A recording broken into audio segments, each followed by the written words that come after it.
그러면 금방 말씀드렸다시피 잠깐 그 본인 소개를 하고 시작하기로 하고요. 저부터 인사를 드리겠습니다. 저는 지금 한국인문사회 총연합회에서 대표를 맡고 있는 유영복입니다. 선생님들 반갑습니다. 예, 저는 사규련 자문위원장을 맡고 있고 국가교육회의에서 지난 4년간 일을 했습니다. 동의대 박순준입니다.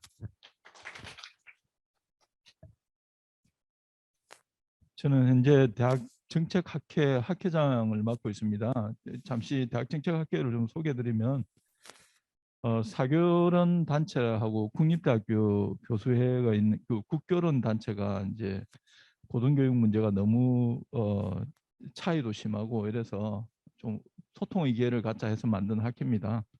그래서 이제 전임 이사장이나 상임회장 분들이 이제 임기를 마치면 대학 정책 학회를 책임 운영하는 식으로 지금 운영되고 있는데 뭐 그렇게 썩 잘 돌아가는 형편은 아니지만 최대한 노력하고 있습니다. 여러분들 만나 뵈서 반갑고 저는 한국기술교육대학교에서 근무하고 있습니다. 반갑습니다. 인사드리겠습니다. 저는 현재 경희대학교 사학과에서 중국사를 가리키고 있습니다. 전에 제가 학장을 해서 몇 년 전에는 제가 사인협의 수석부회장을 했고 지금 또 그러면서 저희 사교련 활동은 제가 한 9년째 계속 하고 있습니다. 그래서 현재는 사교련 자문위원도 맡고 있습니다. 네, 반갑습니다. 네, 안녕하십니까. 저는 한국사립대학 교수연합회 이사장 양성열입니다. 저는 이제 전공이 생물학, 해양생물 쪽이어가지고 인문사회학 쪽에는 문의하지만 어떻게 개사를 맡게 됐습니다. 네, 감사합니다. 네, 안녕하세요. 지금 저는 인사총 공동회장 맡고 있는 김천혜입니다. 오늘 발표도 하게 됐고요. 강릉원주대학교 자체행정학과에 근무하고 있습니다. 반갑습니다. 예, 반갑습니다. 저는 지금 현재 직함이 한국대학교수노동조합연맹 사무국장을 맡고 있습니다. 작년 8월 31일에 일일자로 경북대학 사학과에서 은퇴했습니다. 그리고 그 이후에 현재 직함을 맡아서 어떻게 이 귀중한 대회에 와서 이 토론 사회를 맡게 됐습니다. 김유경입니다. 예, 감사합니다. 안녕하세요. 저는 서울대학 인문학연구원에서 근무하는 안재원이라고 합니다. 제 전공은 서양 고전 문헌학이고요. 저도 진짜 어떻게 해서 갑자기 이렇게 불려 나오게 됐습니다. 예, 오늘 감사합니다. 안녕하십니까. 저는 한국연구재단 인문사회연구원 사회과학단장을 맡고 있는 윤비입니다. 제 전공은 정치사상인데요. 그런데 아마 여기서 저는 인문학 쪽 선생님들과도 이야기를 하는 것이 사실 굉장히 편합니다. 제 캐리어는 원래 독일 훔볼트 대학에서 역사학과에서 가르치면서 먼저 시작을 했습니다. 원래는 중세 르네상스 전공입니다. 오늘 이렇게 여러 선생님 만나 뵙고 말씀을 나누게 돼서 반갑고요. 오늘 좋은 말씀 많이 듣도록 하겠습니다. 고맙습니다.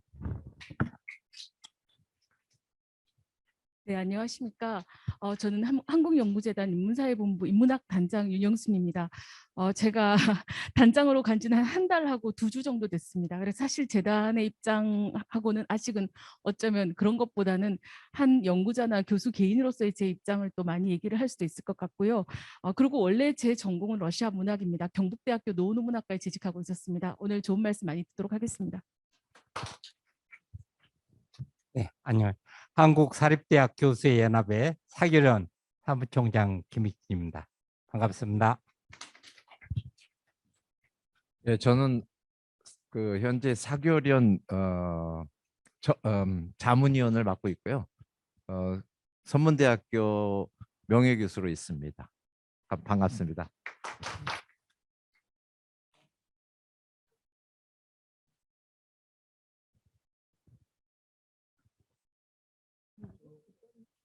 네, 안녕하십니까.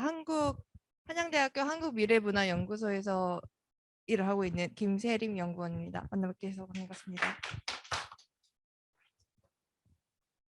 안녕하세요. 저도 미래문화연구소 박배경 연구원이라고 합니다. 반갑습니다. 네, 반갑습니다. 저는 고려대학교 교육대학원에 있는 김일임입니다. 오늘 진행 도움드리러 왔습니다. 반갑습니다.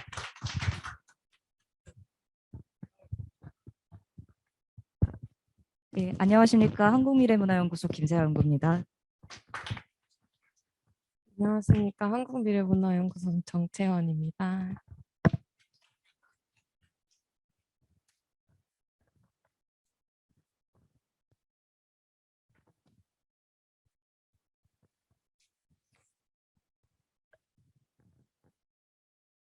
안녕하십니까. 오늘 토론회의 사회를 맡은 연성대학교 최윤선입니다. 저는 인문사회 총연합회의 사무총장을 맡고 있습니다. 감사합니다.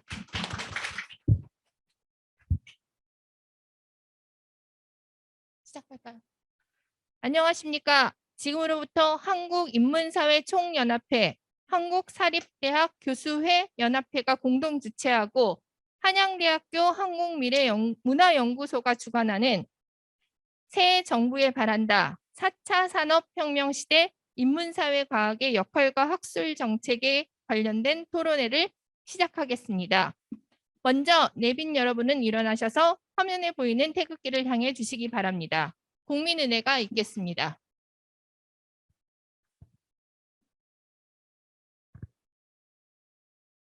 국기대한 경례.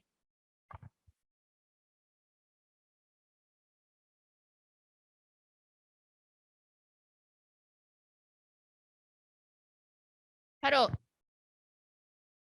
자리에 착석해 주시기 바랍니다.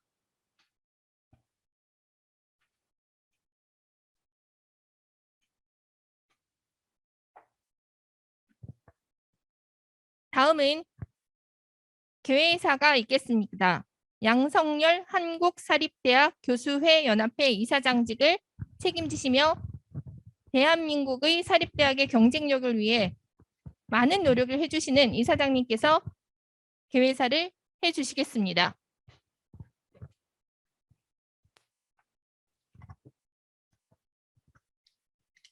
안녕하십니까.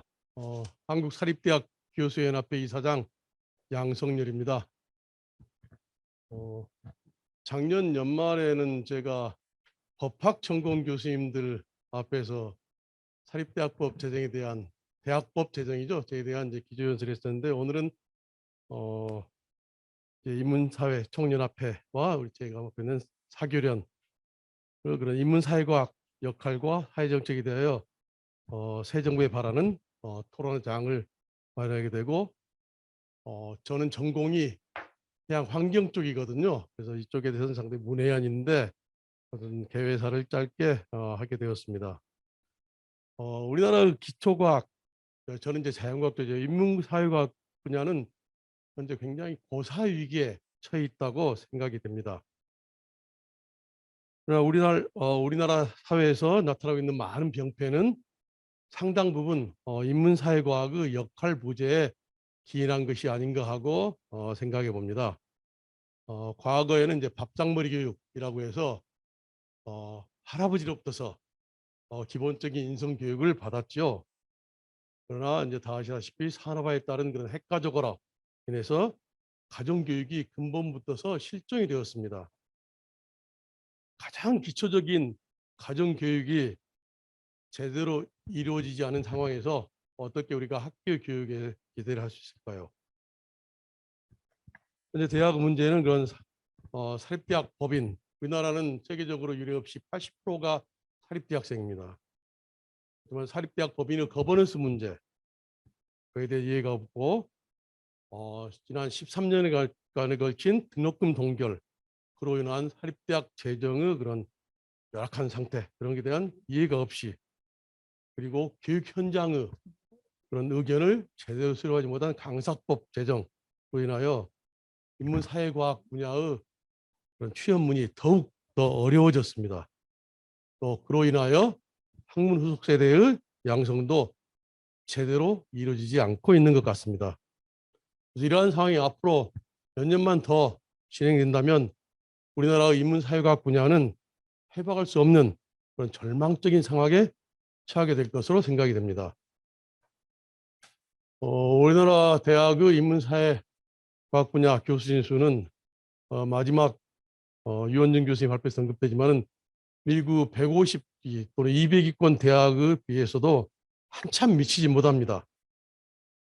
앞에 언급했던 강사법의 시행으로 인해서 전임 교수 강의 실수는 엄청 증가하고 있으며 외국에 비해서 3배 또는 그 이상의 그런 과중한 강의 부담을 안고 있습니다.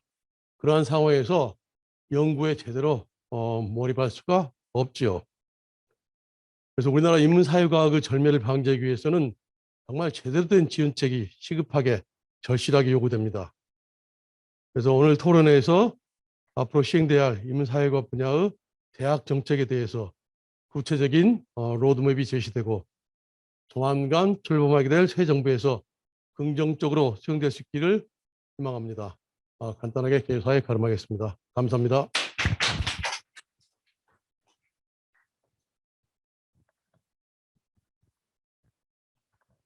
말씀 잘 들었습니다. 다음은 정혜구 경제인문사회연구회 이사장님이신 정혜구 선생님의 축사를 듣겠습니다. 잘 아시다시피 전 정부 대통령 직속 정책기획위원회 위원장을 역임하시고 현재 경제인문사회 분야의 지원 육성을 체계적으로 관리하시고 많은 역할을 해주십니다. 오늘은 정혜구 이사장님께서 여러 가지 사정으로 참석을 못해서 제가 축사를 대독하겠습니다. 여러분 안녕하십니까? 경제인문사회연구회 이사장 정혜구입니다. 한국사립대학 교수회 연합회와 한국인문사회 총연합회 주최하에 새 정부에 바란다. 4차 산업혁명 시대 인문사회과학의 역할과 학술 정책을 주제로 오늘 개최하는 학술 토론회를 축하합니다. 대학의 인문사회와 문화예술 분야가 붕괴의 위기에 봉착해 있는 지금 한국의 연구자들을 대표하는 두 조직이 대학 정책과 학술 정책을 제안하는 토론회를 개최하게 되어 대학에 몸담았던 사람으로서 매우 기쁘게 생각합니다. 학령 인구가 급감하면서 대학이 공전의 어려움을 겪고 있는데 그 부담이 대부분 인문사회 분야로 전가되고 있는 상황이 매우 우려스럽습니다. 통계에 의하면 최근 9년간 전국 4년제 대학 인문계열 학과는 16%가 줄었으며 사회계열은 8%가 줄었다고 합니다. 반면 공학계열은 8%가 확대되었습니다. 등록금에 의존해 운영되고 있는 대학들이 학생 수가 줄어든 학과들을 통폐합하다 보니 이런 결과가 빚어진 것으로 보입니다. 그러나 인문사회 분야와 같은 기초학문의 기반이 무너졌을 경우 그것을 회복하는 데 많은 시간과 노력이 필요하다는 점을 생각하면 사회과학 연구자의 한 사람으로서 안타까움을 금할 수가 없습니다. 고등교육 재정의 확대 등 대학 운영을 정상화할 제도적 기반이 수립되고 나아가서는 기초학문에 대한 국가적 사회적 인식이 높아져서 대학의 학문 체계 붕괴를 막고 학문의 균형 발전을 유지할 수 있기를 바라는 마음이 간절합니다. 인문사회 분야의 기초학문이 위기에 처한 이러한 상황에서도 과학기술은 급속히 발전하고 있습니다. 특히 4차 산업혁명의 중심을 이루고 있는 DNA, 데이터, 네트워크, 아티피컬 인텔리전스 중심의 디지털 기술 발전이 바로 그것입니다. 그리고 이러한 디지털 기술의 발전은 바로 경제적인 활용으로도 이어지고 있습니다. 따라서 디지털 기술 발전의 4차 산업혁명 시대에 인문사회 과학은 어떻게 해야 하나 하는 문제가 제기되지 않을 수 없습니다. 저는 두 차원에서 DNA 중심의 디지털 기술이 인문사회 과학과 긴밀한 관계가 있다고 생각합니다. 하나는 디지털 기술이 물리적 현실 세계와 상응하는 디지털 정보 세계의 구축을 가능하게 만들고 있는데 그렇다면 디지털 정보 세계도 당연히 물리적 현실 세계의 인간과 사회 문제가 반영될 수밖에 없는 것입니다. 이를테면 오징어 게임의 콘텐츠는 인문사회 과학적 내용인 것입니다. 다른 하나는 디지털 기술 발전과 그것의 경제적 활용이 효용적인 측면이나 윤리적인 측면에서 인간의 삶과 사회 발전에 도움이 되어야 하며 그것에 대한 가치 판단은 인문사회 과학적으로 이루어져야 한다는 점입니다. 오늘 학술 토론회는 4차 산업혁명 시대 속에서 인문사회 과학의 역할이 무엇인가를 논의하는 매우 특별한 자리입니다. 그리고 이 자리에는 한국의 학술 정책과 대학 정책을 오래 연구해 왔고 또한 많은 경험을 축적해 온 분들이 발표자와 토론자로 참여하십니다. 보다 생산적이고 실효적인 성과가 만들어질 것을 확신합니다. 아울러 오늘의 행사가 계기가 되어 학문의 균형 발전과 대학의 정상화를 도모할 수 있는 학계의 의견이 더욱 활발히 발표되고 또한 그것이 국가 운영에 반영될 수 있기를 바랍니다. 고맙습니다. 2022년 4월 15일 경제인문사회연구회 이사장 정혜구.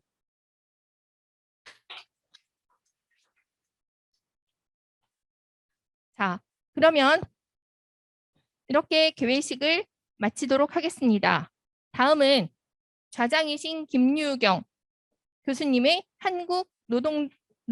교수노동조합연맹 사무국장이신 김유경 교수님께서 토론회를 진행해 주시겠습니다. 감사합니다.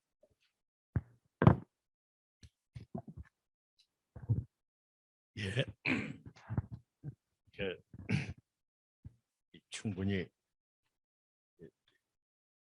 충분히 컴피턴트하다고 생각되지는 않습니다만 오늘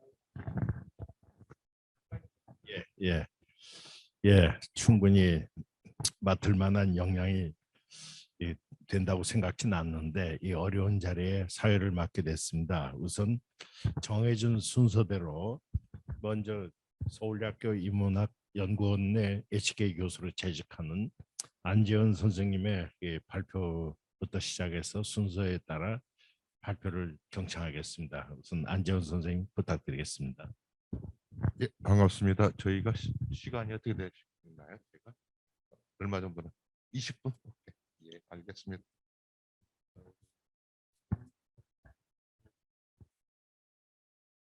밥을 받고 쓰긴 써야겠는데 4차 산업과 4차 산업혁명 뭐 인문학 연계시키려니까 감도 없고 또 일단 4차 산업이라는 말부터가 좀 혁명이라는 말부터가 정립이 안 된 그 말이에요. 이게 보니까 뭐 이게 산업혁명이 1차 있고 2차 있고 3차 있고 4차 있는 건지 4차 뭐 농업 그다음에 공업 그다음에 서비스업 그다음 단계로는 디지털 산업을 4차 산업이라고 하는 건지 이 말부터도 좀 정립이 안 된 상황이다. 이제 그래서 저는 대학이 원래 처음부터 쓸 때 문명의 기초로서 대학이 처음 섰을 때 그리고 문명이 축적돼 가면서 대학이 원래 하는 역할이 뭐냐 이 부분에 초점을 두고 그냥 본원적인 근본적인 문제 제기만 좀 드리고 결론에 이런 상황에서 우리는 뭘 새 정부에 요청해야 될지 이 부분을 좀 말씀드리겠습니다. 그래서 필요한 부분 좀 있고 아닌 부분은 띄엄띄엄 넘어가겠습니다. 그러니까 인문학은 이제 사회과학도 계시지만 일단 저는 인문학자니까 인문학 중심으로 말씀드리겠습니다. 사람을 기르는 교육이고 사람을 연구하는 학술입니다. 이게 제일 중요한 포인트죠. 학술이라는 말은 연구를 강조하는 학문의 특성이자 좋은 버릇과 격성을 중시하는 아까 양창렬 이사장께서 말씀하셨지만 옛날 할아버지가 해줬던 인성교육들 뭐 좋은 버릇 아리스토텔레스가 말하는 기술의 특성을 동시에 가지고 있는 공부가 인문학임을 보여줍니다. 언제부터인지 배운다의 의미가 의미의 학습이 배울학자 이길습자가 시험 공부의 동역으로 사용되고 있습니다. 아무도 신경 쓰지 않습니다. 좋은 버릇과 훌륭함을 지향하는 덕성을 갖추려는 노력이 공부라는 거를 뭐 거의 신경 쓰질 않습니다. 사람들이 이런 말 하는 사람은 오히려 공부에 방해되는 그 철없는 사람으로 욕을 먹습니다. 이런 분위기 속에서 4차 산업혁명 시대 인문사회과학의 설정된 발표 요청을 받았고 박설하고 학습과 공부의 원래 모습을 찾아줘야 된다는 것이 제 답변입니다. 4차든 5차든 6차든 인문학이 해야 할 기본 역할만 제대로 수행해도 이 시대의 요청을 수행하는 것이기 때문입니다. 그러니까 본래 모습을 찾아주는 되찾는 것만으로도 충분하다 이 말씀입니다. 문제는 사람이기 때문에 그렇습니다. 문제는 기술이 아닙니다. 우리가 돈이 없고 과학 기술이 없어가지고 이 상태가 되는 게 아니고 문제는 사람입니다. 길게 말할 필요도 없고 사실 또 오늘 말씀 다 드렸습니다. 근데 치면을 채워야 되니까 좀 몇 마디 그냥 옛날 얘기 좀 드리겠습니다. 사람은 변하지 않습니다. 사람은 원판 불변의 법칙이 맞는 것 같아요. 안 변합니다. 그러니까 이 소위 인문학이 처음 시작할 때가 이제 소위 농경 수렵 이후 농경 시대인데 이때 이제 했던 얘기 중에 하나가 헤쇼도스라는 사람이 지금 문명의 기초를 담은 시기가 이제 기원전 한 3000년 되는데 이 시기에 이제 철의 시대라는 얘기를 하면서 이런 얘기를 합니다. 아버지는 자식을, 자식은 아버지를 남물러라 하고 손님은 주인에게, 주인은 손님에게 반갑지 않을 것이고 주먹이 고통이고 서로가 서로의 나라를 약탈할 것이고 약속과 맹세를 지키는 사람은 정의롭고 착한 사람이면 어느 누구도 고맙다고 하지 않을 것이고 오히려 악행과 범죄를 저지르는 사람들을 추앙할 것이고 정의는 주먹 안에 있고 수치는 사라질 것이고 사악한 자가 더 훌륭한 사람을 삿된 말로 모함하고 거짓 맹세로 이를 뒷받침할 것이고 증오로 가득 찬 얼굴로 남의 고통을 기뻐하는 질투는 비방과 함께 고통에 빠진 사람들을 헐뜯으며 쫓아다닐 것이요 길이 넓은 대지로부터 올림푸스 산으로 인간의 곁을 떠나 불사신 들로 하얀 천을 가리고 떠날 것이요 무엇이 수치와 정의가 필사 인간들에겐 쓰라린 고통만 남게 될 것이요 재앙을 물리칠 방법은 없을 것이요. 그때 이후로 계속 그려왔어요. 지금도 그렇고 그렇습니다. 그래서 이제 1차 산업이라는 이 시대에 지금 살고 있는 모습 그대로 나오고 이런 반성을 시작했던 그러니까 도대체 수치가 뭐고 창피함이 뭐고 부끄러움이 뭐고 그리고 정의가 뭐냐 이런 이제 이걸 데피니션 하려고 하고 노력하고 이런 작업을 시작했다고 하는 것. 그런데 이런 노력을 했던 그 교육을 하자고 했음에도 불구하고 인간 자신이 교육을 받으려고 하지도 않아요.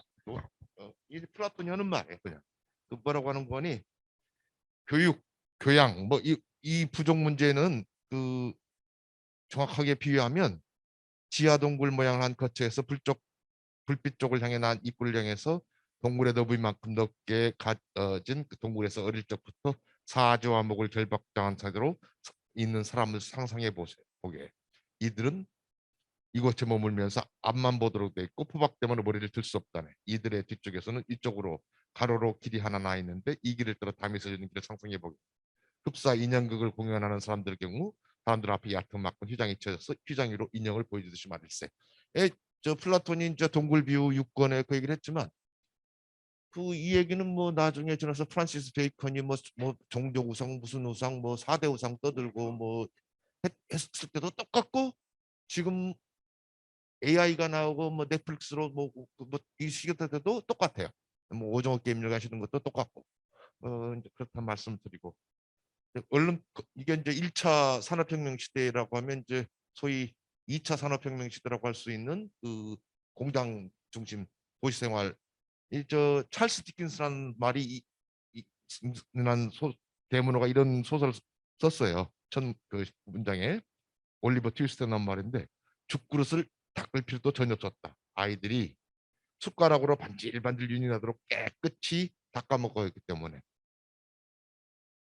이 디킨스의 이 소설은 산업혁명을 선도했던 도시 런던에서 어린아이에게 설거지의 기회마저 박탈한 삼터였습니다. 런던은 해가 지지 않는 날의 어두운 그늘을 비춰주는 일이 인문학의 한 역할이었고 기술이 발전하고 자본의 규모가 커진다고 해도 인간이 자유롭고 행복한 것은 결코 아니었다는 말씀을 드리겠습니다.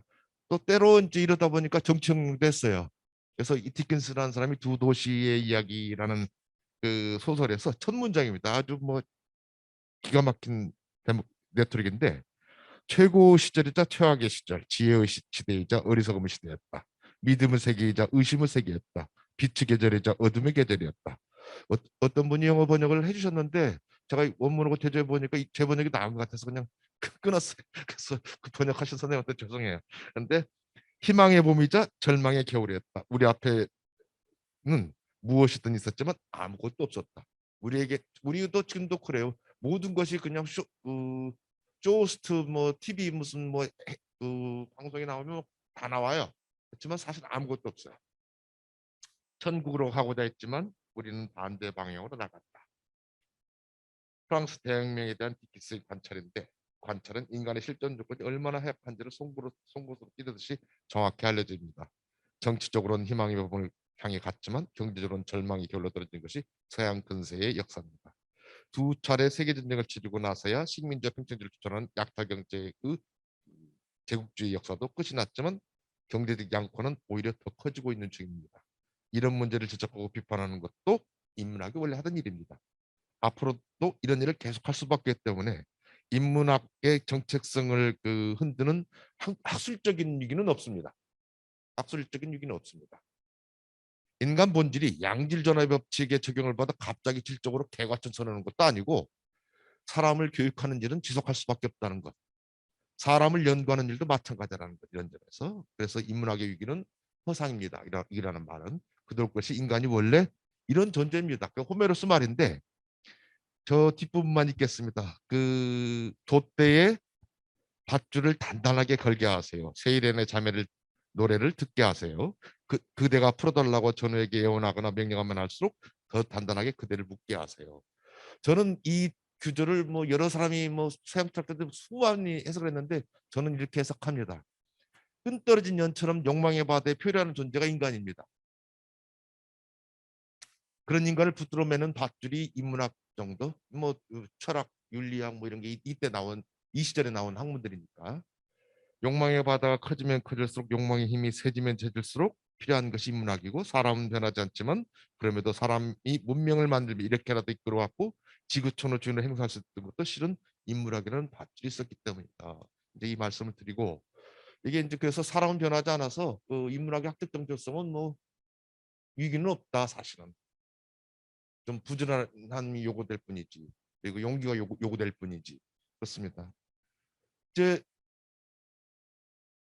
지금 문제로 오겠습니다. 지금 4차 산업과 관련해서 사실 지식의 시대는 아닙니다.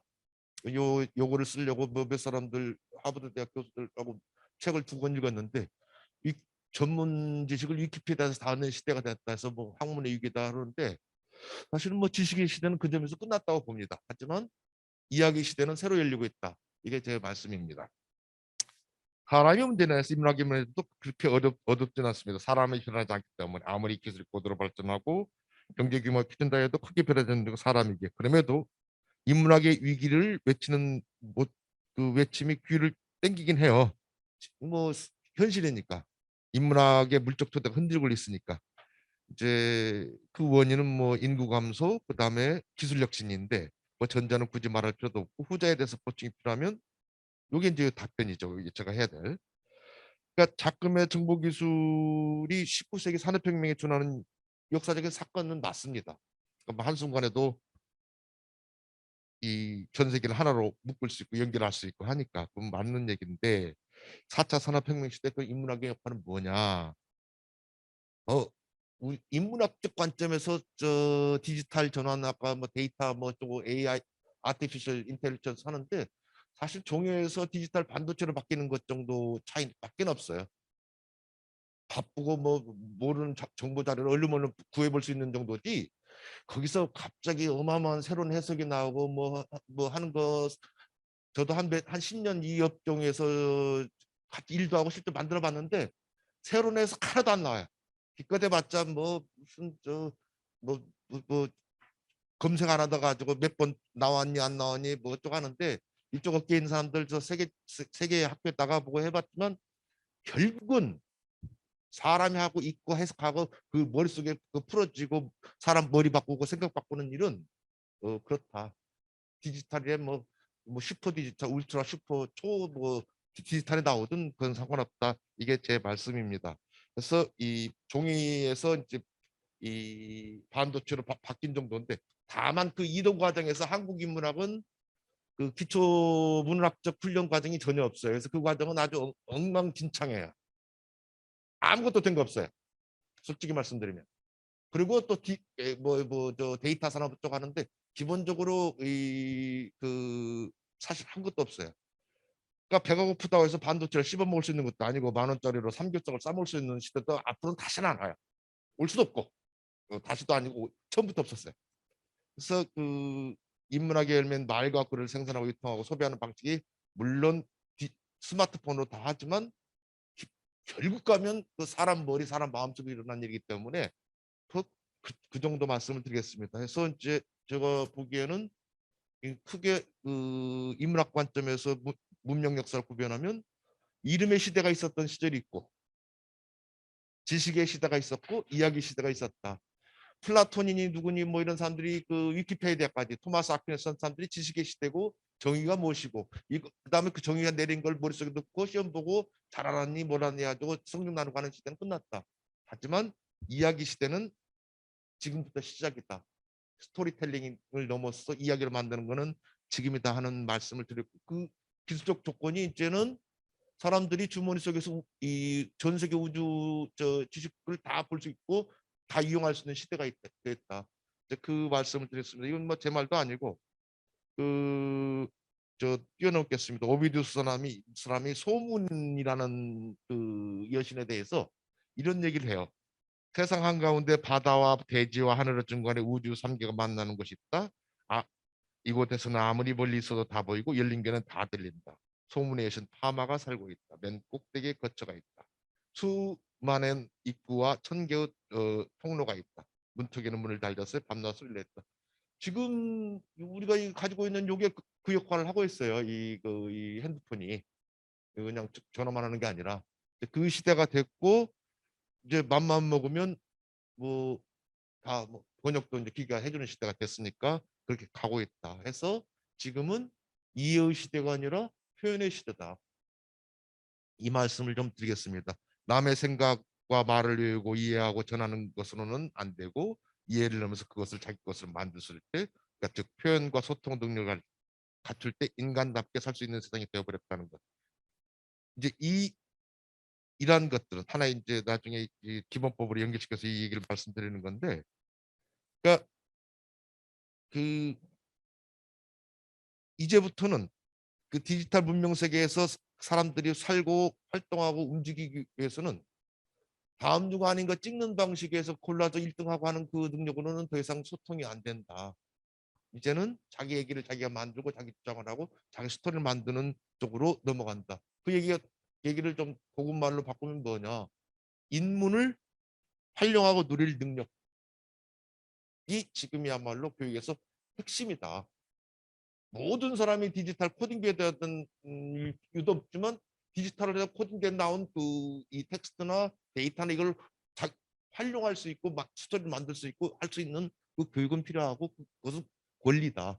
이 말씀을 이제 드리기 위해서 그렇습니다. 그래서 이거는 쭉 넘어가고 그래서 이거를 저는 그 중문과의 김어리 교수와 같이 인문복지권이다. 인문복지라고 이 개념을 잡아서 얘기를 했는데 어쨌든 아날로그에서 디지털로 넘어갈 때 그 소위 그 디지털 소외 이 문제는 심각한 문제이고 이 문제는 국민의 그 권리 차원에서 논의해야 될 문제다. 즉 행복 추구권 차원에서 논의해야 될 문제다. 이 말씀을 드리겠습니다.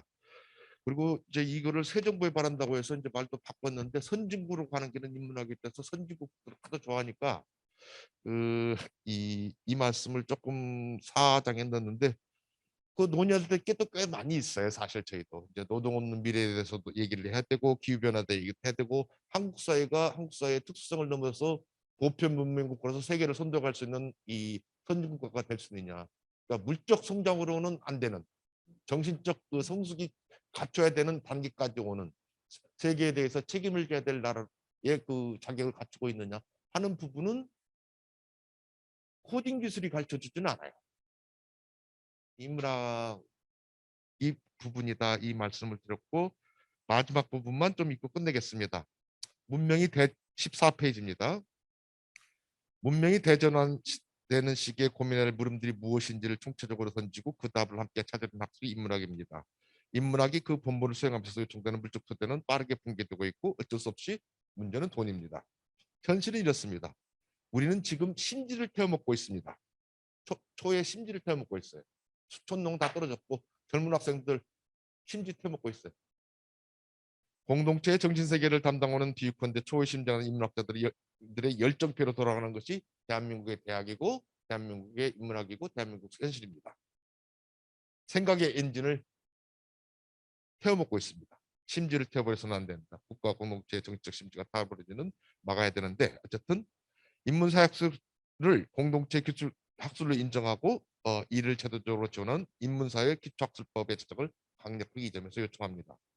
삶과 공동체의 기초를 구성한다 면서 기초학술 인문학이 벌어지면 공동체가 붕괴되는 것은 시간 문제입니다. 인문학은 국영수와 같은 도구학술을 갖추는 개념도 아니고 국영수는 그래도 학원도 있고 청담동도 있고 다 자체적으로 사업이 돼요. 인문학은 이건 안 돼요. 이게 사람 되라는 소리 좋아하는 학생은 아무도 없어요. 맞는 말이지만.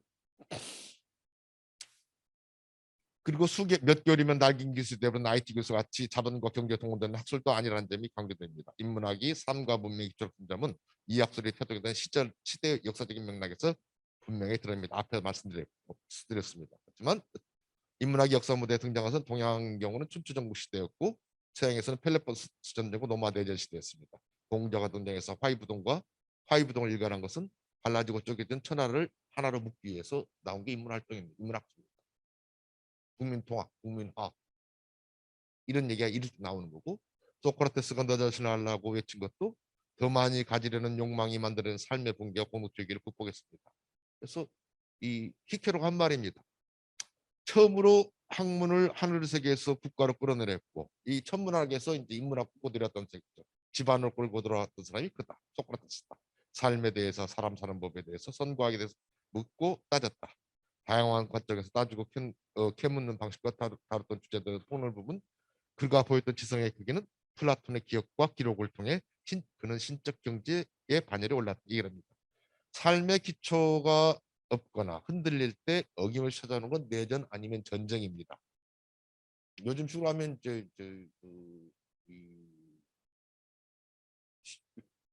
시위와 폭동과 뭐 이런 쪽으로 이제 전환 되는 거죠. 이를 막아내기 위한 문명의 제도 장치가 인문학이었습니다. 이러면서 인문학의 삶과 공동체 기초학술이라는 점은 의심의 여지가 없고 분란과 내전을 막아내기 위해서 다름을 인정하자는 공자의 주장은 하나의 보편 형식 원리로 공동체 운영 기초가 되었습니다. 더 많이 가지고 더 크게 차지하고 더 멀리 확장하는 욕망의 원심력에 대하여 내면으로 들어가 균형과 조화의 리듬을 잡고 지키는 소크라테스 요청은 삶을 지키는 90년의 인문학이 삶을 위한 기초학설점은 추호도 의심의 여지가 있습니다. 한마디로 인문학은 어른이 되는 법을 가르치는 기초학설입니다. 정보량의 최대화 혹은 극대화를 위한 기술 이외에 어른이 되는 법을 과연 우리는 가르쳤는지 묻지 않을 수 없습니다. 우리 역사에서 적어도 어른이 되는 법을 가르친 적이 없습니다. 개인도 어른이 되는 법을 모르고 사회도 어른 사회가 되는 법을 배운 적이 없습니다. 70년의 건국 역사 그 방증입니다.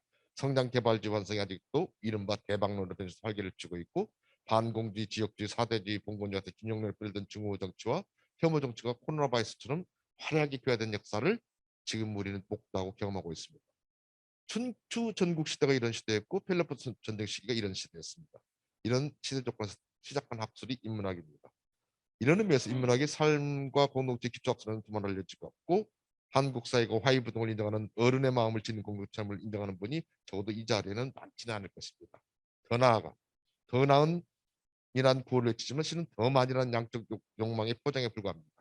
균형과 조화의 감각을 잃은 사회입니다. 균형과 조화의 감각을 살리고 지키는 힘이 학술이 인문학입니다. 이런 의미에서 인문학은 삶과 공동체 기초학술을 분명하고 공자가 언어를 논할 때 플라톤이 국가를 조성할 때 아리스토텔레스가 니코마코스를 지을 때 그들은 삶과 가치의 기준을 상품 매개 쌓인 물질적 수준 뭐 화폐에 두지 않았습니다. 그들은 삶을 지향할 목적을 무엇인지를 묻는 것에 목적을 뒀습니다. 특정 내용을 삶의 목표를 규정하지 않았습니다. 특정 물적 기반을 설명 놓기는 우스운 일이고 신자유주의 상징 오렌 버핏 같은 사람도 이를 인정하지는 않습니다. 적어도 행복이라는 형식적인 개념을 근거로 대해서 봅니다. 딱지를. 우리는 행복에 대해서 무엇 하나 제대로 정리되겠습니다. 잘 살게 해주면 된다는 구호로 70년을 달려온 나라가 대한민국입니다. 화려했지만 뿌리는 하얗겠고 세종이 뿌리 깊은 나무를 이야기하고 가뭄이 메마르던 우물을 얘기했던 의미를 지금 되새겨볼 필요가 있습니다. 우리 공동체의 뿌리는 얼마나 하얗은지, 개별 시민의 삶은 얼마나 메마른지를, 뿌리는 땅에 드러나 있고 삶의 의무는 통장 잔금만큼 정도입니다. 인문학의 기초학습이라는 점을 보여주는 증인이 세종대왕입니다. 한글로 생활하고 소통하고 정치하고 있지 않습니까? 학설하고 인문학은 기초학설법으로 지정된 인문사회학은 사역을 자꾸 빼서 죄송합니다. 그 법적인 거는 세 가지입니다. 먼저 헌법을 보겠습니다. 유구한 역사와 전통의 우리 대한민국은 3.1운동으로 건립된 임시정부 전통과 불이한가한 4.19 민주주의를 계속하고 조국의 민주개혁과 평화적 통일의 사명에 입각하여 정의, 인도, 공포로서 민족의 단계를 공고히 하고 쭉 넘어가 보시면 정치, 경제, 사회, 문화의 모든 영역에서 각인의 기회를 균등히 하고 능력을 최고도로 발휘하게 하며 자유와 권리에 따른 책임 의무를 완수하게 하여 국민 생활의 균등한 생활을 기하고 밖으로는 항구적인 세계평화 인류공이 이바다로서 우리들 자손이 안전과 자유의 행복을 영원히 확보할 것을 다짐하며 어쩌고저쩌고 한다. 헌법의 목표가 자유와 행복이에요. 국가가 해야 될 일이 이거예요. 국민의. 그렇다면 인문학 헌법 전문의 이 내용은 법학자가 썼지만 이런 내용들을 구체적으로 실현하고 완성한 게 뭐냐? 수단이 뭐냐? 교육이고 학술이고 그것 중에 제일 근처 가까이 있는 게 인문학이다. 이 말씀을 드립니다. 그래서 유진호 박사가 좀 잘 썼어요. 10조에 모든 인간은 존엄과 가치를 존재하며 행복을 추구할 권리를 가지고 있다 얘기를 해요. 국가는 개인이 가지는 국가적인 인격을 확인하고 일 보장을 의무를 가지고 있다. 그래서 지금까지 이 문장을 그 인권 문제에서 많이 접근했는데 또 한 가지 우리가 주목해야 될 것이 행복을 추구할 권리예요. 헌법 전문이 그랬어요. 행복을 추구하는 것을 국가의 의무로 놓았으니까. 행복이 무엇일까? 부동산일까? 아리스토텔레스 이 물에 답하는 특히 니코마코스를 이야기합니다. 사람은 무엇으로 기뻐하고 즐거워하며 언제 슬퍼하고 언제 분노하며 누구와 함께 나누고 누구와 함께 누려야 할지를 논해야 하는 책입니다. 22조 헌법 22조 모든 국민은 학문과 예술의 자유를 가졌습니다. 저작과 발명가 과학기술 예술과 권리를 법률로서 보장한다 했습니다. 딱 이렇게 했어요. 법에서. 그래서 새 정부든 뭐 또 새 정부든 그 다음 새 정부든 이거는 해야 돼요. 법에서 그렇게 해놨습니다. 물론 연구는 학자가 합니다. 하지만 공부는 모든 국민의 이제 권리입니다. 이런 의무를 이행하는 것이 국가입니다. 인문학이 기초학습법 제정된 헌법적인 것은 바로 이것입니다. 아리스토텔레스가 말한 인간은 사회적 동물 혹은 정적 동물이라는 말은 두 가지 의미를 가지고 있습니다. 국민의 생존을 지켜주는 의무도 지지만 국민의 생활을 행복하게 만들어줄 의무도 있다는 것. 인간의 삶과 공동체 기초학습이라는 인문학의 그 삶과 그 공동체 기초 선점은 여기까지입니다. 대한민국이 학술과 문명의 수입국가라서 우리 역사는 플라톤, 아리스토텔레스, 키케로, 공자, 맹자를 보유한 나라는 아닙니다. 우리가 1차 그 문명 그 발전 이 시작 국가는 아니죠. 하지만 그러다 보니 인문학이라는 학술에 대해서 이게 국가 기초학술이라는 데면 역사인식, 특히 정치가들의 역사인식은 전무하다는 점을 좀 지적하기 위해서 이 말씀드립니다. 귀한 시간에 이렇게 늑들을 들여서 죄송하고 경청에 감사드리고 어쨌든 역사를 읽고 문명을 만드는 기초학술이 인문학이라는 점. 그러니까 인문학은 그야말로 헌법 정신을 이행하고 수행하는 도구학문이라는 것. 그 점에서 기초라는 말씀을 드리겠습니다. 여기까지입니다. 감사합니다. 예, 첫 발표부터 너무 말하지만 풍부한 내용을 발표해 주셨습니다. 예, 유럽 고전학 전공을 10여 년 이상 20년 공부하신 걸로 알고 있는데 최소한 거기 과정에서 축적하신 역량을 한껏 발휘하셔가지고 아주 화려한 발표를 해주셨습니다. 감히 한마디로 요약하자면 안재원 선생님께서 말씀하신 인문학의 역할이라는 것은 결국 어떤 시대도 별 변함이 없는 인간의 자기 성찰, 성숙 그것을 위한 것이 인문학의 한 역할이 아니겠느냐. 일단 차후의 논의에서 더 깊이 다루기를 하고 요 정도로 뭐 안재현 선생님의 발표를 다시 한번 상기하고 다음 김천영 선생님께서 이 4차 산업혁명 시대 사회과학의 위상과 역할 발표를 들어보겠습니다. 네, 반갑습니다. 김천혜입니다. 오늘 우리 이 모임의 주제가 새 정부에 바란다 이렇게 나와 있는데요. 저는 4차 산업혁명 시대 사회과학의 위상과 역할 이런 주제 하에서 여기서 사회과학의 위상과 역할이 꼭 사회과학만을 지칭하는 것은 아닙니다. 제가 말씀드리고 싶은 것은 사회과학을 기반으로 해서 사회과학을 넘어서는 그런 어떤 지층으로 우리가 나가야 된다라는 그런 얘기를 드리고 싶고요. 여기서 제가 좀 보고자 하는 것은 모든 시대 모든 공간에서 항상 우리가 마주치는 것은 문제를 마주치게 되는데 그 문제를 어떻게 인식하고 또 그 문제를 어떻게 해결할 것인가. 결국은 문제 인식과 문제 해결의 어떤 역량과 관련이 있다고 이렇게 보여지고요. 그래서 그게 4차 산업혁명 시대 앞으로의 어떤 미래의 흐름이라고 우리가 이제 볼 수 있겠죠. 미래의 흐름은 문제의 구질이 더 거칠고 또 난해하고 또 복잡하고 또 점점 또 위험해가는 그런 성격을 갖는다. 그래서 문제 자체를 좀 위험성 문제다 이렇게 규정하고 싶고요. 또 그런 어떤 위험성 문제는 결국은 여러 가지 어떤 복합적인 요인이 함께 작용하는 어떤 총체적 어떤 총체적 문제, 총체성 문제로서 규정이 될 수 있다 그런 생각이 듭니다. 자, 그런데 이런 문제를 문제의 어떤 성격이 이렇게 점점 더 난구질로 이렇게 변해가고 있는데 과연 이런 어떤 문제를 인식하고 또 나아가서 문제를 해결할 수 있는 어떤 역량이 과연 현재 어느 정도 있겠는가 그런 지점에서 좀 더 근본적인 어떤 지점에서의 문제 인식을 우리가 새 정부에 좀 바라는 입장에서 말씀을 드리고자 합니다.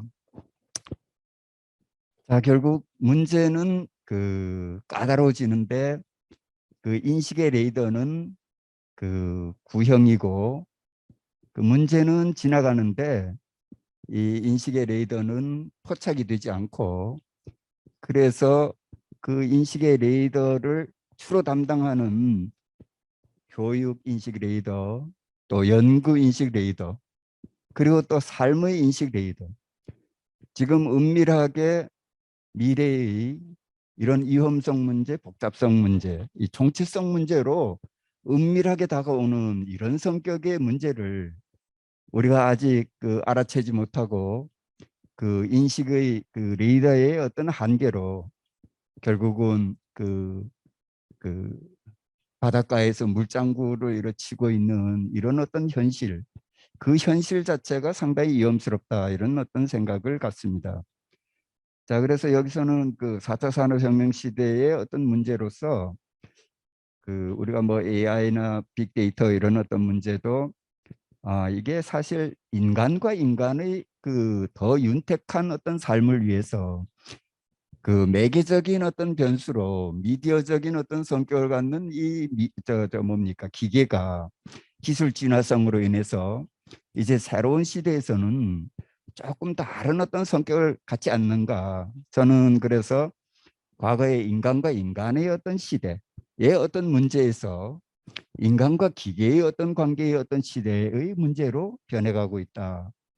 그 얘기는 어떤 결정과 어떤 선택의 문제를 주로 인간이 담당하던 어떤 영역에서 이제는 기계가 일정 부분 그 결정과 선택의 어떤 문제, 판단의 어떤 문제까지 그 개입하는, 진입하는 이런 문제가 생기면서 그 우리가 근래 뭐 앞으로도 그런 것과 관련해서 어떤 윤리성 문제라든가 공정성 문제라든가 프라이버시 문제라든가 이 별의별 여러 가지 어떤 그 변인별 문제들이 파생되고 있는데, 이게 사실의 어떤 문제와 또 가치적 성격의 어떤 문제, 그런 틀에서 우리가 또 타협하는 어떤 부분도 없잖아 있을 수가 있는데, 사실의 문제와 가치의 문제가 그런 어떤 분리 가능하지 않다라는 그런 어떤 측면에서 문제 자체가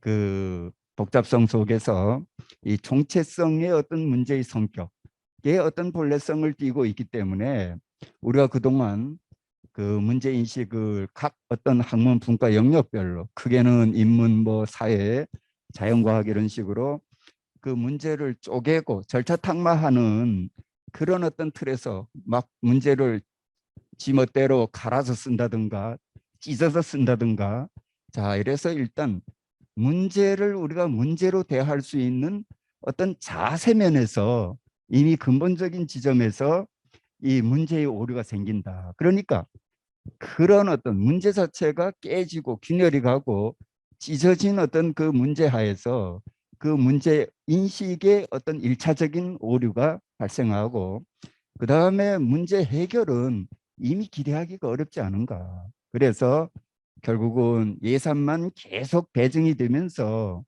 이게 문제가 문제 해결로 이르는 게 아니라, 문제가 해소되는 게 아니라 오히려 문제가 문제를 낳고 또 문제 해결이 또 문제를 낳는, 아주 문제를 계속 재고시키는, 창고에다가 누적시키면서 다음에 어떤 예산을 더 그 부담지게 만드는 조직의 역량이라든가 어떤 그 인적 역량, 모든 어떤 정책 역량을 이런 어떤 문제 그 인식, 문제를 대하는 어떤 그 태도의 어떤 그 오류로 인해서 이미 거기에 어떤 우리가 그 엄청난 비용을 투입하기 때문에 기회 비용 차원까지 계산을 하면은 이거는 정말 그 뭡니까, 그 돈을 들이지 않고 그 문제를 그 문제 해결이 문제되게 하는 것도 참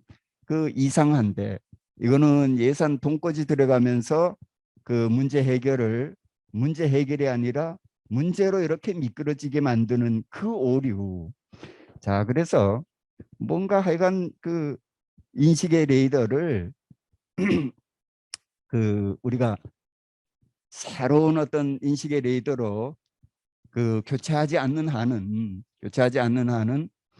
이 위험성 문제를 앞으로 그게 뭐 4차가 되든 5차가 되든 6차가 되든 뭐 7차 혁명이든 그 이름을 붙이는 거는 자유입니다. 그러나 그 결과는 결코 자유가 될 수 없다라는 것을 우리가 이 기회에 뭔가 우리가 그 재인식의 어떤 그 계기성을 가질 수 있는 그런 지점이기 때문에 이걸 바란다라고 그러는 거지.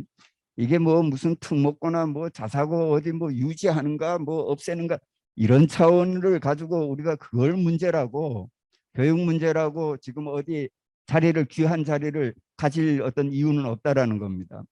자 그런 측면에서 그 결국은 이 총체성 문제를 우리가 어떻게 총체성 문제를 관리할 것인가, 그런 게 결국은 과제인데, 그 사회과학이 그래도 그런 어떤 문제 그 현장에 빨리 나타나고 또 현장을 빨리 늦게까지 이렇게 지키는 그런 조금 더 좀 학문적인 그런 어떤 속성이 있기 때문에 그 사회과학을 중심으로 그 우리 모두가 좀 반성적, 성찰적, 어떤 희고적 그런 어떤 인식 틀 속에서 그 사회과학의 재인식을 통해서 사회과학을 넘어서는 어떤 지점으로 그 교육과 그 연구와 그 삶의 어떤 인식 레이더를 교체하는 그런 어떤 계기를 그 인문사회에 걔가 만들어 줘야 되지 않는가, 그런 측면에서 좀 그 사회과학의 위상 재인식의 필요성을 말씀을 드렸고 또 역할 어떤 재인식을 말씀드렸습니다. 그래서 사회과학의 어떤 그 위상제 인식은 그 총체성 문제 관리 역량으로서의 그 위상이어야 한다. 인문사회가 그냥 어떤 자기 필요성으로 뭔가 그 교육하고 연구하고 그런 어떤 지점이 아니라 정말 위험해지는 삶의 어떤 그 레이더, 인식 레이더를 가동시켜 줄 수 있는, 쓰나미가 오기 전에 미리 경고해 줄 수 있는 그런 어떤 그 문제 해결의 어떤 역량, 인식 역량과 해결의 역량을 가질 수 있는 그런 어떤 영역으로 인문사회가 나가야 되지 않는가. 그런 어떤 또 그렇게 나아가기 위해서는 인문사회에 대한 어떤 재인식, 거기에 걸맞는 어떤 그 위상이 또 부여돼야 되고, 또 그런 어떤 위상을 인문사회가 정말 뭡니까? 그 시대적인 어떤 소임으로 받아들이는, 자, 그래서 뭔가 하여간 근본적인 지점에서 이 문제를 해결해 가려고 하는 새로운 어떤 그 모멘텀을 제공해 주는 그런 어떤 그 움직임이 지금 이 시점에 있어야 되지 않는가. 자, 그런 어떤 안타까움 속에서 결국 지금까지 이렇게 총체성 문제가 제대로 관리가 되지 못한 거는 역시 뭡니까? 그런 어떤 그 조각조각의 그 방법 위주의 그 어떤 문제를 인식하고 또 문제 해결하는 그 한마디로 방법의 방향성화가 큰 문제다. 그래서 그 방법의 방향성화가 아니라 그 방향성이 없는 지금 문제 해결은 정말 문제 해결에 이르지 못하고 문제를 오히려 뭡니까? 가중시킬 뿐이다. 그런 틀에서 방향성의 방법화, 이게 우리가 새롭게 눈을 떠야 될 어떤 부분이라는 걸 말씀드리고 싶고요. 자, 이런 어떤 틀 속에서 또 대학이 할 수 있는 뭐 연구소 간, 단과 대학 간, 또 협력 공동체, 또 대학 간, 또 협력 어떤 공동체, 또 융합을 통한 여러 가지 어떤 어떤 국가 균형 발전의 문제, 이런 것도 역시 뭡니까? 정체성 문제 관리 어떤 접근하에서 접근해야만 문제 해결이 되는 거지. 뭘 어디로 이전시키고 이런 데서 결코 뭡니까? 국가 균형 어떤 발전에 그런 어떤 문제 해결의 가능성도 가능하지 않다라는 말씀을 좀 드리고 싶습니다. 자, 그래서 사회과학의 역할 재인식으로는 결국 어떻게 하든 교육의 인식 레이더, 또 연구의 인식 레이더, 삶의 인식 레이더를 우리가 반성적으로 뭔가 파악을 하고 정말 나부터 정말 그런 어떤 틀 속에서 결국은 뭔가 총체성 교육 관리를 위한 재인식이 요청된다. 그래서 기존의 교육이 총체성 교육이 되지 못한다는 걸 일단은 뭡니까? 반성적으로 이렇게 우리가 성찰을 해야 된다. 교육의 역설을 우리가 그걸 외면해서는 안 된다. 정말 교육이 교육의 효과를 낼 수 있는, 문제 해결의 역량을 가질 수 있는 그 교육이 돼야 되는데, 교육은 현란한데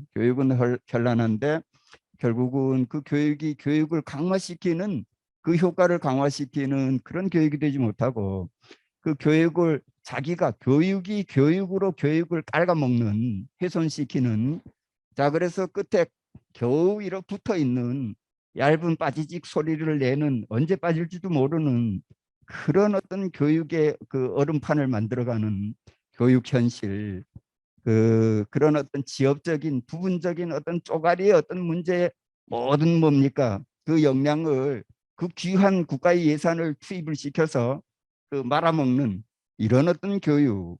자, 그런 거는 결국 교육하는 것과 교육되는 것에 우리가 차이를 모르는, 교육을 한다고 교육이 되는 게 아닌데 교육을 하는 것이 교육된다는 얘기는 그 교육하는 교육이 문제 해결의 역량을 갖는, 문제인식과 문제 해결의 역량을 갖는 그런 교육이 되게 해야 되는데 그렇지가 못하다는 겁니다. 자, 그것도 이렇게 보면은 결국은 나달 교육, 어떤 파편화된 교육에 그치면서 그걸 또 자화자찬으로 박수치고 만족하는, 자, 교육의 성과로 이렇게 가져가는, 또 그리고 그런 어떤 교육을 재생산하게 만드는 잘못된 어떤 교육 과정들, 교육 제도들, 교육 시스템들, 자, 이런 것들이 결국은 그 앞으로의 어떤 그 미래의 어떤 현상은 금유타기의 현상이고 금유타기의 문제고 또 거기에 걸맞게 교육도 금유타기의 교육이 돼야 되는데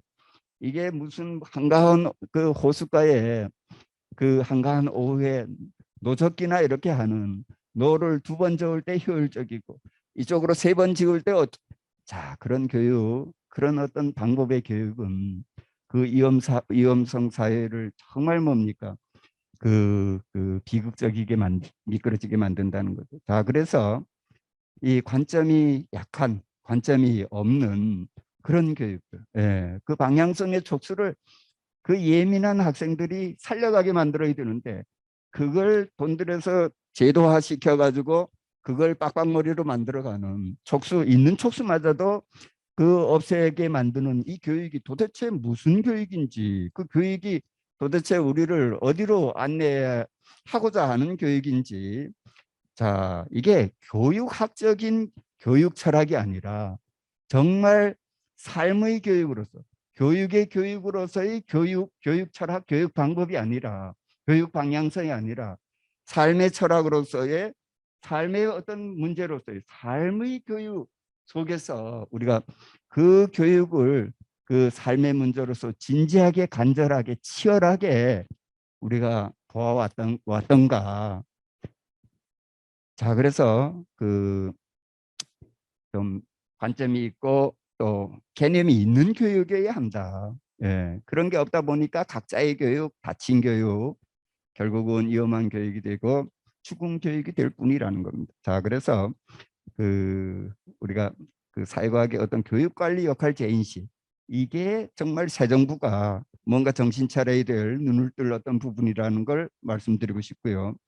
또 특히나 그 사회과학의 어떤 그 교육, 사회과학 어떤 교육에 기초하는 관점 융합의 그 어떤 교육, 이런 것들을 우리 그냥 주섬주섬 이렇게 모아가지고 대상 융합을 하는 이런 걸로는 결코 그 본질적인 어떤 그 의미, 어떤 효과, 그 문제 해결의 역량을 제고시키기는 어렵다라는 걸 말씀드리고, 총체성 연구도 마찬가지입니다. 결국은 우리가 연구를 많이 하고 또 연구에 뿌듯해하지만은 사실 알고 보면은 기존의 연구가 총체성 연구가 되지 못한다라는 걸 우리가 지금 반성해야 될 시점이다. 그리고 그 연구의 역설이 결국은 연구를 많이 할수록 어떻게 되는 게 문제 인식의 어떤 역량이 더 표피화되고 얕아지고 결국은 인식 역량이 없어지면서 문제 해결의 길을 더 가까이 다가가야 될 이런 어떤 연구가 돈 들여가면서 멀어지게 하는 이상한 아주 현상을, 재미난 어떤 현상을 우리에게 이렇게 보여주고 있지 않는가. 자, 그래서 이런 게 교육도 그렇고 그 연구도 그렇고 이런 게 결국은 자기 기만적 교육이 되고 연구가 되고 또 자기 기만적 또 뭡니까 어떤 시대 기만적, 역사 기만적 교육과 연구가 되기 때문에, 또 그런 삶이 되기 때문에 결국은 이런 더 이상 잘못된 신호를 줘서는 안 된다. 자, 그래서 의미 있는 연구, 또 가치 있는 어떤 연구를 해야 되는데, 그런 연구를 위해서는 정말 차이 있는 연구를 해야 되는데, 우리가 차이 있는 연구를 해야 되는데 우리가 안타까운 게 차이를 모른다라는 거예요. 그래서 차이 교육의 필요성에 불구하고도 차이를 알 수 없기 때문에, 알지 못하기 때문에, 파랑을 보려고 해도 파랑을 모르기 때문에 옆에 두고도 볼 수 없는 그런 안타까운 현실이 아닌가.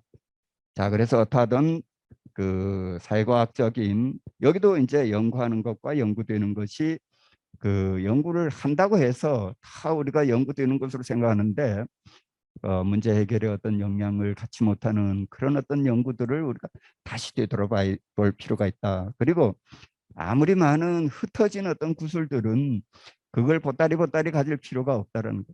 우리가 가을이 되면은 어차피 떨어질 그 잎들을 그걸 지식이라고 다 보따리 우리가 크기를 재고 알아본들 다음에 봄에 뭡니까? 그 재생산, 그 새롭게 그런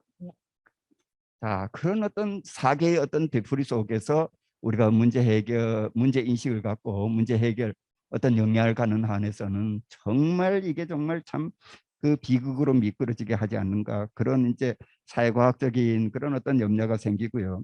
자, 그래서 총체성 관리자로서의 어떤 관점 융합의 이런 또 연구, 이런 게 이제 그 간절히 요청된다, 그런 말씀을 드립니다. 그 다음에 이제 끝으로 총체성 삶 관리가 결국은 뭐 총체성 삶 관리가 따로 있고 그 교육과 연구가 따로 있는 게 아니라 결국 연구의 어떤 그 다른 이름, 또 교육의 다른 이름이 결국은 삶으로 어떤 귀결이 되기 때문에 교육의 교육이나 연구의 연구가 아니라 그 교육을 넘어서, 교육의 문제를 넘어서 또 연구의 문제를 넘어서 결국은 그 총체성 삶의 어떤 관리의 문제로서의 어떤 교육과 연구에 대한 그런 어떤 간절한 어떤 그 인식이 자리해야만 결국은 문제 해결의 어떤 인식 역량과 또 어떤 그 해결 역량을 높여갈 수 있다. 자, 그래서 이렇게 그 총체성 관점에서 뭔가 하여간 부처 어떤 개편도 마찬가지입니다. 조직 개편이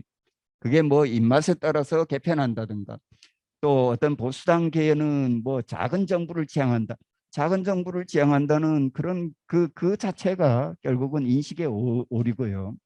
자, 그래서 실질적으로 총체성 관리를 할 수 있는, 총체성 문제 관리를 할 수 있는 그런 의미에서 어떤 비전 관리라든가 기능 어떤 재편, 조직 개편이 있는 거지. 이게 뭐 그 비전 관리를 하기 어려우니까 조직 개편부터 들어가서 거꾸로 마치 조직 개편이 그 뭡니까? 어떤 그 비전 그 관리인 듯이 이렇게 오인하게 만들고, 그게 마치 어떤 그 기능 재편인 듯이 오인하게 만드는 게 바로 방향성의 방법화가 아니라 방법의 방향성화.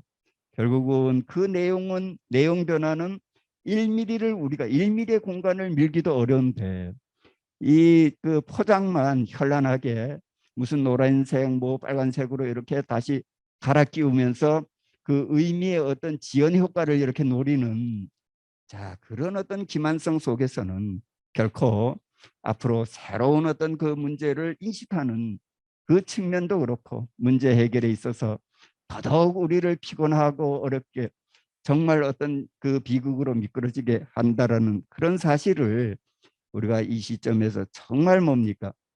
그 간절하게 느껴야 될 그런 어떤 부분들을 말씀드리고요. 그래서 총체성 관리 시스템의 제도화를 이제 촉구하고자 합니다.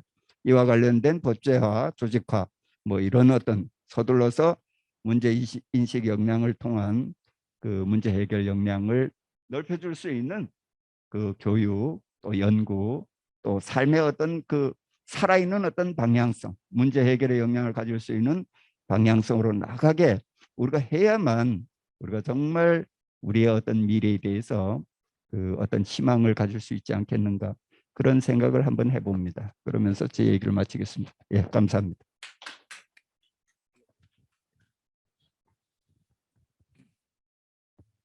인문학과 사회과학이 사실은 형제 학문이라고 말할 수 있는 형제 학문으로 알려지고 있습니다.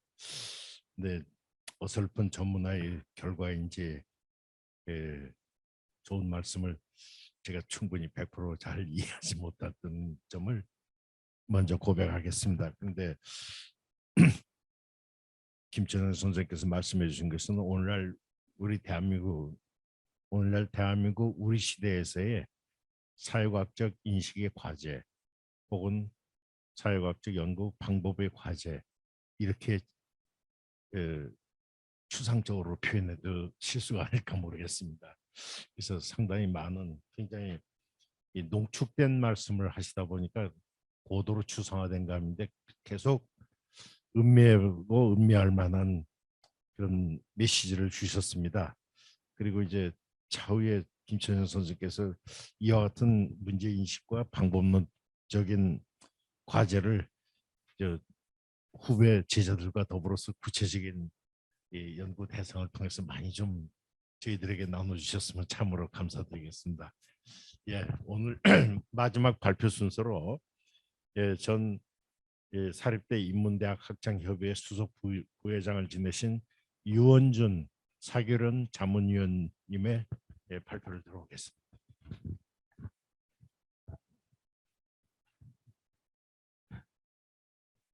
오늘 저희가 발표할 주제가 뭐 새 정부에 바란다라는 그 큰 전제가 있기 때문에 그래서 저는 이제 인문사회 분야 대학 정책에 대한 제안이라는 제목으로 글을 준비를 했습니다.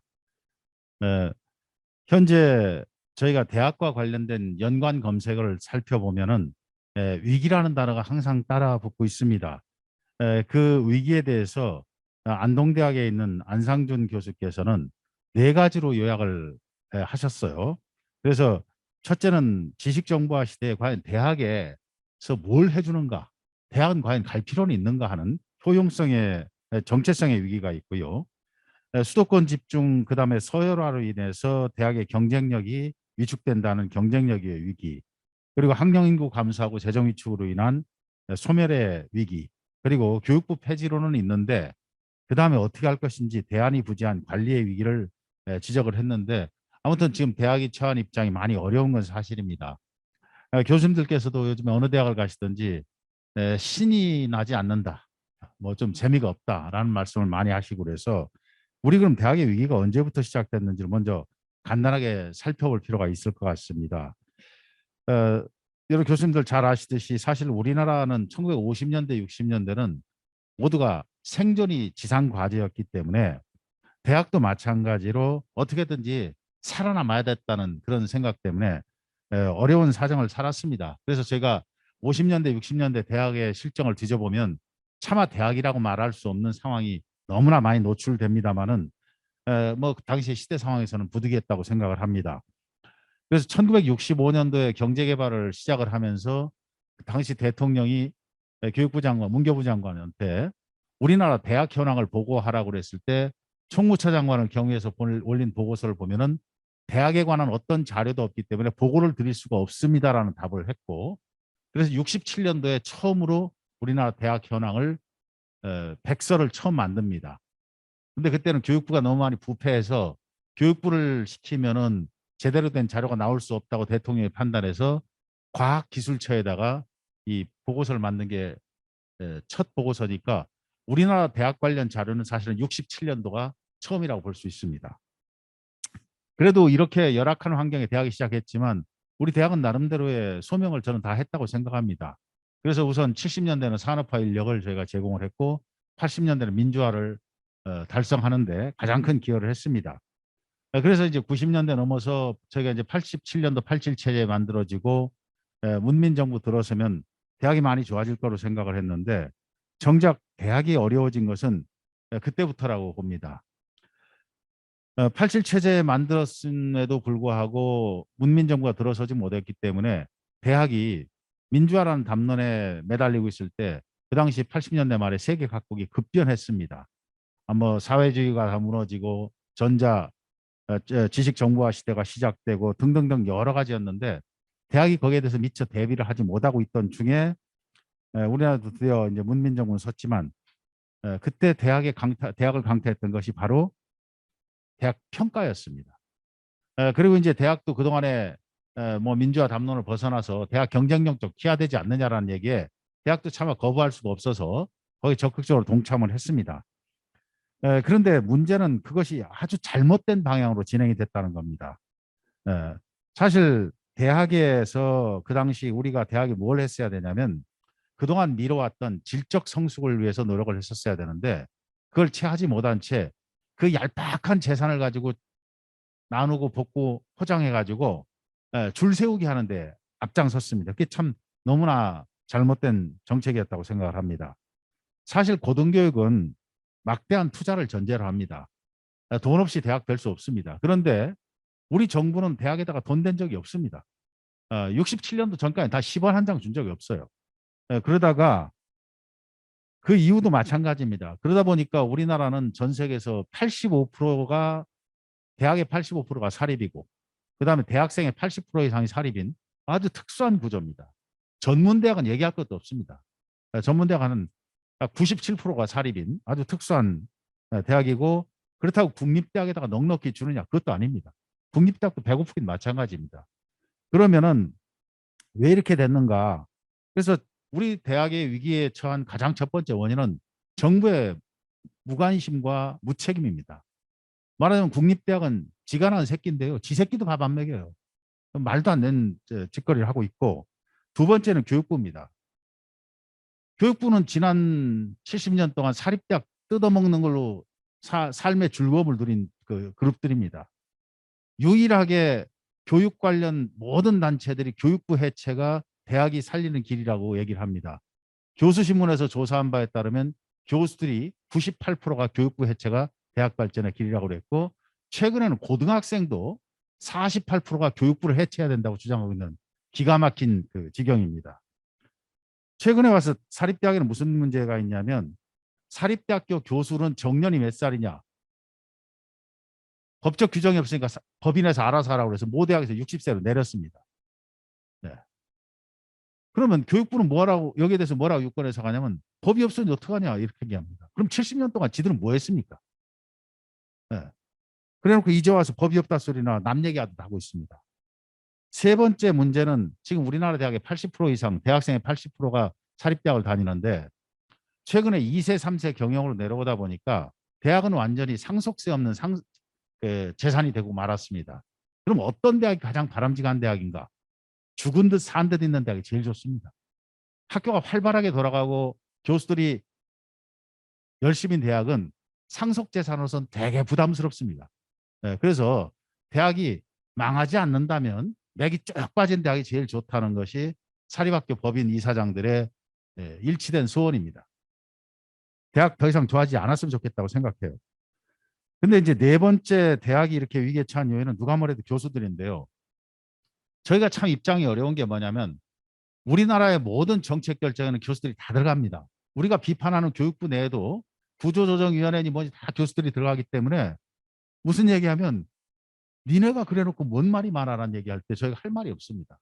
사실 그리고 우리가 또 학생들을 대할 때도 우리가 스스로 자가당착인 것이 하나 있는 게 뭐냐면, 대학의 역사를 살펴보면 대학은 이익공동체 아닌 적이 없습니다.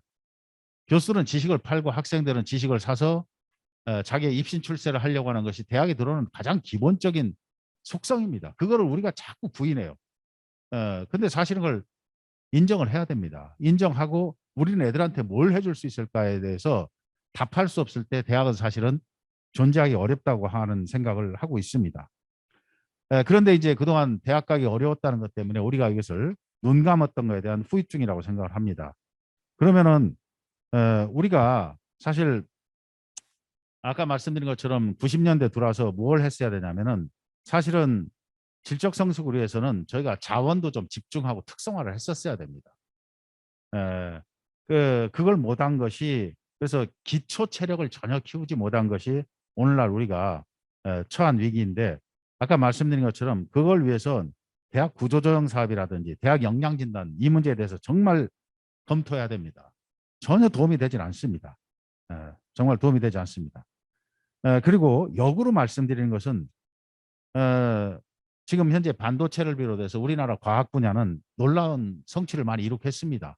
놀라운 성취를 많이 이룩했는데, 여기는 아주 탄탄한 법적 뒷받침하고, 또 하나 아이러니한 건 교육부 통제로부터의 자유가 있습니다.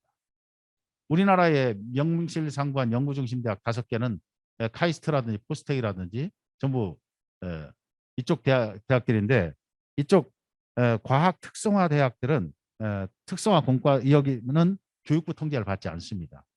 참 안타까운 얘기죠. 교육부 관리하에 있으면 절대 대학이 발전할 수 없다는 것을 이 결과가 말해주고 있습니다. 또 1962년부터 시작해서 이쪽은 과학기술기본법 비롯해서 많은 법을 통해서 굉장히 탄탄하게 법제적으로, 제도적으로, 예산적으로 뒷받침해줬기 때문에 현재 교육부에서 1년에 전국 대학에다 주는 R&D 비용이 한 9천억 정도밖에 안 되는데, 과기부 한 곳에서 과학 쪽에 몰아주는 R&D 비용이 1조 5천억이 넘습니다. 이런 상황을 우리도 분명히 알아야 되고, 그러다 보니까 다시 말씀드려서 대학의 위기가 사실은 대학의 위기가 아닙니다. 의과대학 잘 나갑니다. 공과대학 잘 나갑니다. 최근에 IT 업종에서는 뭐 우수한 인재를 소개하면은 끌고 오면은 3천만 원 보너스 주는 데까지 있을 정도입니다. 그래서 결국은 대학의 위기는 뭐냐? 인문사회 위기입니다. 인문사회 위기이고, 사실 의대 교수들한테 대학의 위기 얘기하면은 그냥 같은 동료니까 듣는 체 해주는 거지 전혀 공감하지 못하고 있습니다. 그래서 비정년 트랙 문제도 결국 인문사회 문제고, 시간 강사의 문제도 결국은 인문사회 문제입니다. 이 점을 우리가 분명하게 인식을 해야 되고, 어쨌든 정부에서 인문사회 분야에 오랫동안 방치한 결과가 뭐냐면 지금 대한민국의 현 모습입니다. 우리나라는 최선진국의 지표도 있고요. 각종 사회 지표가 보면은 뭐 예를 들어서 우리나라의 물질 문명 또 몇 살까지 살 수 있느냐 이런 지표들은 세계 탑입니다. 그런데 각종 행복 지수와 관련된 제대로 인간다운 삶에 관한 지표는 거의 세계 바닥입니다. 자살률, 노동 환경 뭐 등등 양극화 이런 것들 아주 바닥입니다. 그래서 저는 우리 사회 이런 모습들이 우연히 온 거 아니라고 생각합니다. 그동안 아까 앞에서도 말씀하셨지만 행복이란 무엇인가 정의도 내리지 않고 돈 버는 게 행복이다라고 가르쳤습니다. 잘 살아보자라고 했고 거기에 추진한 결과입니다. 그러니까 누구 탓할 수도 없습니다. 이 분야가 바로 인문사회가 제대로 역할을 할 수 없게끔 했던 아니면 우리가 하지 못했던 그 결과라고 저는 생각을 하고 있습니다. 그러면 과연 어떻게 해야 되느냐 하는 문제인데요. 우선 우리가 스스로 반성할 거 많이 있습니다. 우리 스스로 반성할 거 많고 아까 김천영 교수님 말씀하신 것처럼 우리가 사회에서 요구하는 거 제대로 했느냐. 연구 실적 올린다고 연구 뭐 별로 사회에서 관심도 없는 거 쪼개게 해가지고 실적만 올리고 그래서 정말 부끄럽게도 이번에 대선 국면에서 청년의 문제, 젠더 갈등 뭐 수많은 문제가 있었는데 교수들한테 질문하려고 하지도 않습니다. 질문하려고 하지도 않습니다. 뭔가 우리한테 약간 포기한 듯한 느낌? 뭐 이런 그래 그건 우리가 꽤 반성을 해야 되지만 한편 생각하면 지금 현재의 우리의 그 인문사회 역량 갖고는 앞으로도 문제 풀기가 어렵다고 생각을 합니다. 그럼 어떻게 해야 될 건가? 그래서 생각해 본 것이 뭐냐면은 우리는 아이비리그 뭐 이런 얘기 안 했으면 좋겠습니다. 너무 그거는요 하지 말자는 얘기하고 똑같은 거고 그래서 제가 여기 자료집 30페이지에 있는 것처럼 우리는 미국 랭킹 한 150기권 대학을 보니까 우리 부산대학이랑 학생 정원이 똑같습니다. 근데 교수 숫자를 비교해 보면 148이 되는 조지 메이슨 대학이 영문과 교수가 95명, 사학과 교수가 55명, 사회학과가 28명입니다. 이렇게 교수진이 풍부하기 때문에 사실은 여기 학부는 21개인데 실제 운영되는 프로그램은 100개 이상을 운영을 하고 있습니다. 여기 이제 진짜 융복합이 되는 거죠. 근데 우리는 교수 몇 명 되지도 않고 그나마 각 전공별로 다 찢어져 가지고 한 과에 2명 이상 있는 데가 없어요. 이렇게 다 파편화시켜서 영세화된 조직에서 융복하라 뭐 해라 하면서 정부에서 돈 주지만 결국은 그 연구 성과가 제대로 날 수가 없습니다. 심지어는 거룩한 과제를 만들어야 HK고 BK고 뭐가 되니까 아주 그럴듯하고 포괄적인 제목을 만들어서 사람 긁어모으다 보니까 오히려 자기 전공을 소홀히 해서 사업이 끝나면 모든 게 오히려 경쟁력이 떨어져 버리는 악순환이 자꾸 되풀이되지 않는가라는 생각이 들어갑니다. 그래서 김천영 교수님 말씀하신 것처럼 제가 총체적인 연구를 해야 되는 것은 분명합니다. 그렇게 안 하면 살 길이 없는데 문제는 그렇게 하기에는 너무 저희가 영세하다는 겁니다. 그래서 지금 현재 우리도 반성해야 될 건 하지만 정부나 사회, 언론을 상대로 해서 우리도 낼 목소리를 내자. 지금처럼 씨도 안 뿌리고 열매만 거두려고 하는 그런 식으로는 곤란하다라는 것을 우리도 당당하게 요구해야 된다고 생각합니다. 그래서 영세한 교수진 구성을 어떻게 할 것인가. 그렇다고 한없이 교수를 늘려줄 수가 없기 때문에 사실 대학마다 주 전공들이 결집되는 특성화를 위해서는 교수들도 과감하게 양보할 건 양보하고 결단을 내려야 된다는 생각은 하고 있습니다. 그리고 끝으로 말씀드리고 싶은 건 뭐냐면은 그러면 왜 인문사회 쪽은 그동안 법 하나도 없고 심지어는 뭐 지원이라든지 이런 것도 그렇습니다. 예를 들어 연구비를 신청하는 것도 이공계 쪽은 특별한 일이 없으면 당첨이 됩니다. 인문사회 쪽은 특별한 일이 있어야 당첨이 됩니다. 이런 구조를 바꾸려면은 지금 이대로 계속 각자 도생해서는 안 됩니다. 우리는 학생들한테 각자 도생하면 안 된다고 가리키면서 정작 교수는 각자 도생합니다. 그래서 저는 이 문제를 신속하게 해결하는 것이 가장 필요하다고 보는데, 정치권이나 이런 데서 국회의원들도 그래요. 만나면은 말씀 들어보니까 참 딱하네요. 뭘 도와드리면 좋을까요? 라고 얘기를 하는데 정작 우리가 낼 데이터가 없습니다. 정작 우리가 그들을 설득할 데이터가 아무것도 없습니다. 그래서 저는 우리 인사총하고 사교련이 힘을 합쳐가지고 일단 2022년도에는 데이터를 모으는 작업을 좀 해주셨으면 좋겠습니다. 여기 연구재단에서도 단장님들 나오셨으니까 좀 도와주셔가지고 저희가 너무 쓸데없는 뭐 아이비리그 이런 너무 거룩한 데랑 얘기하지 말고 우리랑 그래도 인간적인 호흡이 닿는 대학, 세계 랭킹 200위권 대학을 만들어 달라고 하는 것이 우리가 사회에 호소력이 있을 것 같아요. 명색이 선진국이라고 하는데 우리 선진국 안 바란다. 세계 200위권에서 300위권 정도만 만들면 우리도 그 이 사람들보다 훨씬 나은 퍼포먼스를 보여줄 수 있다라는 것을 얘기하는 것이 설득력 있지 않겠는가. 그러려면은 두 기관이 힘을 합쳐가지고 일단 저는 데이터가 있어야 된다고 생각합니다. 우리 사회에서 인풋과 아웃풋에 관한 관계를 명확하게 제시하지 않으면 아무도 우리 도와주지 않습니다.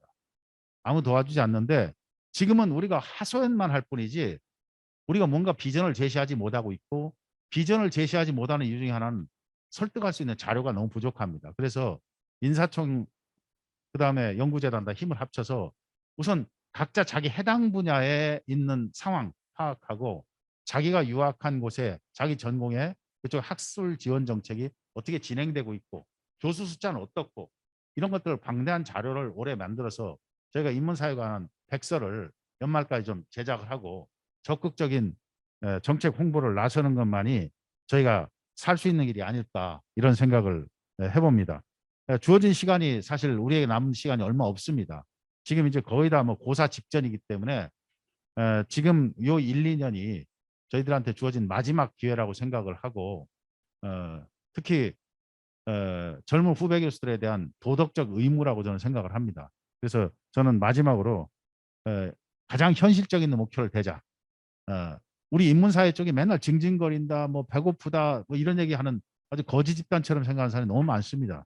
그래서 우리 그렇게 비굴하게 하지 말고 확실하게 니네가 100원 주면 우리 1,000원어치 뽑을 수 있다는 것을 보여주려면은 우리도 분명한 데이터를 가지고 그다음에 뭘 하겠다는지, 그다음에 특히 인문사회 쪽에서 우리 사회를 이렇게 병든 우리 사회를 어떻게 고치겠다는 비전을 학회마다 제시도 하고 적극적인 설득을 해야 된다고 생각합니다. 그래서 저는 마지막으로 부탁드리고 싶은 거는 인사총하고 사교련이라는 두 단체가 조금 지향하는 바는 다르지만 구성원은 사실 거의 같습니다.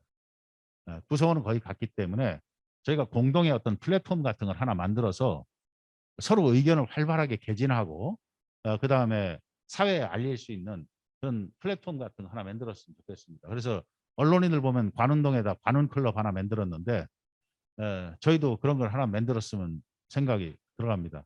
저희 사교련이 사무실이 삼각지에 있으니까 삼각지 포럼이라고 해도 좋고 인사총 사무실이 있는 뭐 그쪽을 해서 뭐 하나 이름을 줘도 좋은데 그런 포럼을 만들어서 저희가 활발하게 사회를 설득하는 작업 하는 것만이 지금 우리가 가장 빠른 시일 내에 이런 우리 기초 체력을 보강할 수 있는 방법이라고 생각을 합니다. 이상 말씀드렸습니다.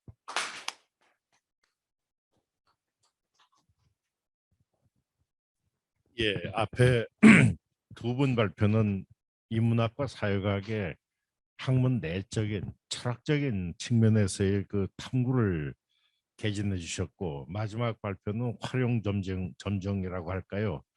결국 새 정부에 바라는 것보다도 자구책으로서 우리가 어떤 정책적인 노력을 해야 될 것인가에 대한 아주 뭐 듣기 굉장히 시원하고 호쾌한 말씀을 해주셨습니다. 이 발표에 참 감사드립니다. 자, 일단 여기서 세 분의 발표를 일단 우리 경청을 마치고요. 한 10분간 휴식을 가졌다가 종합 토론으로 가겠습니다. 근데 요 10분 휴식하는 사이에 여기 오늘 참가하신 분 간단히 기념 촬영하고 10분 휴식하고 종합 토론으로 이렇게 진행을 하겠습니다. 예, 감사합니다. 예, 사진부터 찍읍시다. 예,